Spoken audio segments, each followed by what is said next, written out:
Right, 10 to 4 on the 30th of December, and I'm off down the Chesil. Southwesterlies at the moment, winds dying down to about 15 to 18 miles per hour tonight. High tide is 1 o'clock tomorrow morning, and I'm hoping to go to Chesil Cove, which I've never fished before. I didn't do a session in November. I just didn't get time, of course, like I said earlier this year, with this day job, things are going to conspire against me. Not that I want them to conspire against me, but it's going to be hard pushed to find the time to do these videos, but I'm trying to do them fitting at least one weekend a month, so not working tomorrow. Yeah, I should be making my way down there, down to Weymouth. Should be down there by about 6, half past 6, traffic permitting. Until then, see you in a bit. Right, well, I'm here. I actually got here about 6:30. I've just spent 35 minutes trying to register my car with the phone number for this Euro parking. I went to the machine. This is for everybody's, if it's a first, the machines seem to have changed from last year, different machines. If you haven't been here before, this is Abbotsbury. I couldn't go to Chesil Cove because the wind would be straight in my chops there. So I'm at good old Abbotsbury. There's only a couple of blokes on the beach. Beach is quiet. Got here, looked at the machines, I thought, right, I'm going to pay by my card. So I went to the first machine, up to the right hand side of the cafe bit here, the hut here, and it wouldn't take the card. So then I thought, right, I'll phone the number, and I had to set an account up and all that, and the signal kept breaking. And then after all of this, like nearly half an hour later, I went to the second machine, crossing my fingers, and I thought, well, I'll try and pay by card on the other machine, which is by the toilet block. So this is for all you newcomers to Abbotsbury.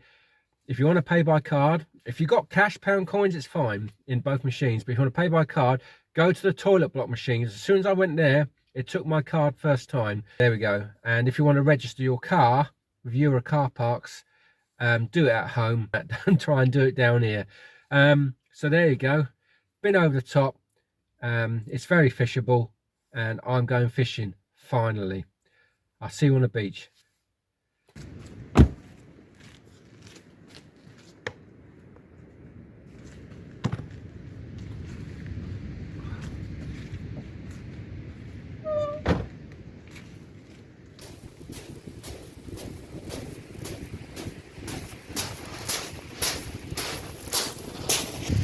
Right, so we're all set up.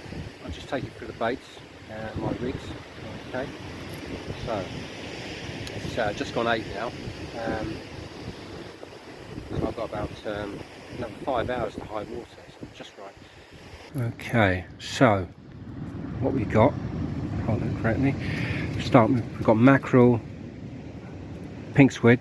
I've got some sand eel and frozen black, and I've got more in the rucksack. Yeah, so let's see what we can see. I just don't know, not being able to see the sea because it was dark when I got here. The waves don't look too bad. I managed to get some water, and yeah, let's have a look at the rig quickly. So my first rig is my you see that now too. Let's put it onto a lower light. Yeah, there you go. So you've got this SRT spring on the little Gemini hangover clip. Comes down all the way down. We have the flowing trace. There's the lead, and here's the trace.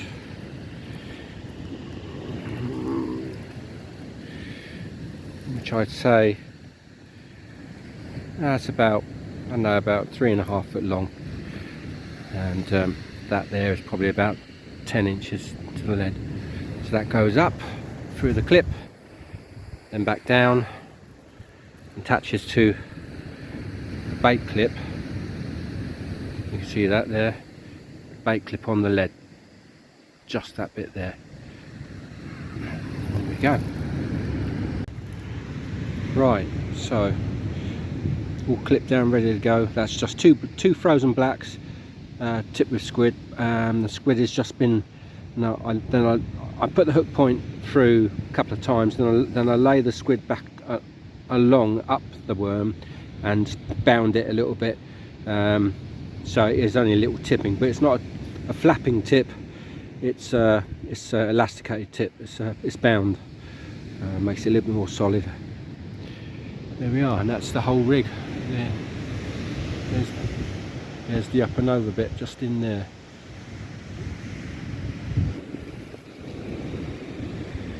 And down it comes.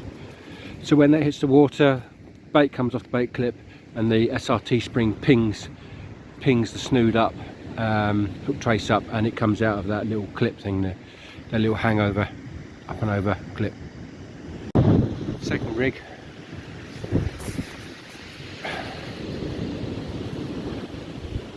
Sand eel tip with squid, 3-hook flapper, and they're on size 2s, and bottom trace always hangs below the lead, so you could say 2 up and 1 down. Yeah. 150 gram leads. Let's see how it goes. One rod out at the moment. The other one got buried a couple of times, but I haven't lost the gear. Tips up. I'm going to have to put the rods up higher, I think. It will get better as the tide comes in. The water comes closer, the line goes out further into the water. Even contemplate moving down further down onto the next shelf, but that's as far as I'm concerned. I mean, leave my rods down there. Nah, no thanks. I prefer to be up here. Right, I've just lost my first set of gear. That was the 3-hook flapper that just got buried, but that was out for more than 10 minutes. I'm just going to have to go down to one rod at the moment. Still on the 150 gram. I'm thinking to go out to 200 grams, which is about 7.25 ounces, but it's just getting the lead down onto the bottom, and then letting it settle, keeping the rod up before I walk back to stand, then keeping the rod up, keeping the tension, feeding line off the reel as I get back to the stand, and then just tighten up. But there must be a lot of shingle, all of this, up in the water. It's crazy. It just takes minutes, and then you're buried. I'm just hoping this gets better as the water comes up, because, like I said earlier, the tips will be where the lines will enter the water further out. Yeah, be a better angle from the tips to the seabed. And I'm also going to, now both rods are out the stand, I shall have to I'm going to move the cups up even further. Yeah, but I daren't put the rods down on the lower shelf because the tide is lapping up on the waves, the wash is lapping up onto it, right? And it's out of sight down there. At least up here I can look across and see my rods. Anyway, we shall persevere. So we've got one rod out there still, and if that holds, went in at 20 to 10, it's 20 to 10 now. The rain has just started for a bit, it's just died off again, but they said about 10 o'clock the rain's coming in. The wind's picked up, it's gone more south-southwest. But if I can get that rod to stay out and not get buried, then I'll get the other rod back together. Put a pulley penny out, pulley penny. Put Peter Pipes. Oh, Peter picked a pulley pennel.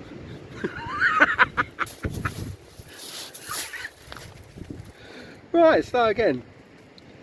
So I put a pulley pennel on there this time, with a couple of 3/0s, a long pulley pennel, 2 blacks, tipped with squid flapping, and yeah, it seems to be holding. Fingers crossed. There we go. Anyway, I've had to pull the front flap around here to protect the bait, stop the rain coming in. The wind's pushing from this angle, whereas when I started it was pushing in the back. So yeah, there we are.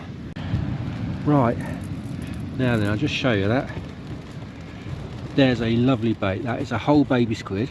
Obviously I've taken the head and tentacles off, but the whole body of it, and about four frozen blacks on there. That's on the size 1/0s. Maybe I should be putting a bigger hooks, but yeah, these are, so there's a 1/0 pennel. It's off that flowing trace, but I mean, look at that. That's got to give off a scent, hasn't it? And you know. And we'll give that, chuck that out. Got the other rod back in nicely. No, it wasn't buried. Let's have a look now. Move the rod stand back up now, so I can sit here in the shelter and watch the rods. Where is he? There he is. Oh, slack line.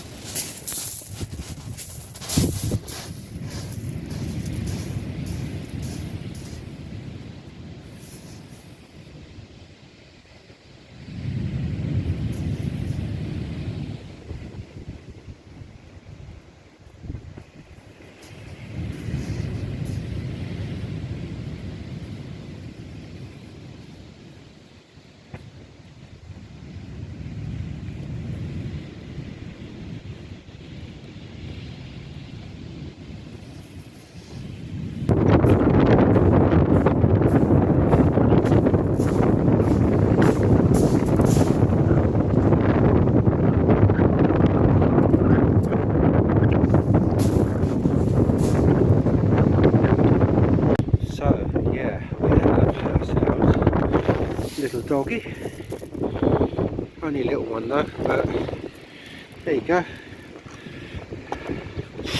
Saves the blank.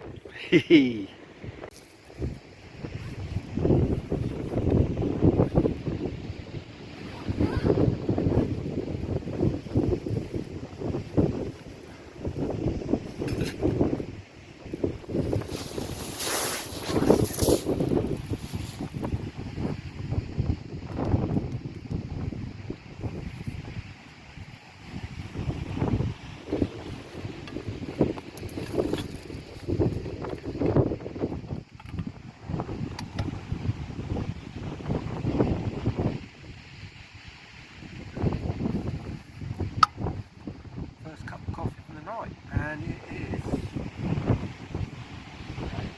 it's 10 to 11, 10 to 11, all is well. There we are.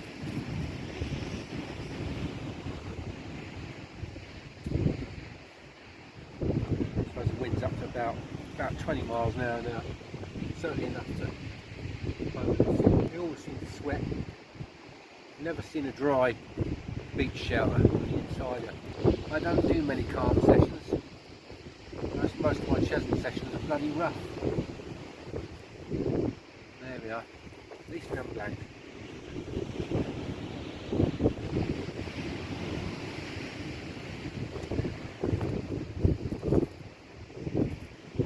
At least I'm getting it to hold out. That's got mackerel and squid on this time.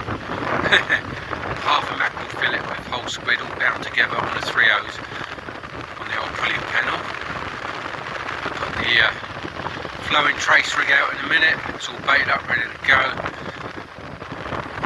had a bit of weed on that last cast, and that's what broke me out. 7 ounces now. Yeah, on a 7 ounce now. On a 200 gram, I should say. And yeah, let's see if that holds out longer. 2 chances, either stays out or it just breaks out and then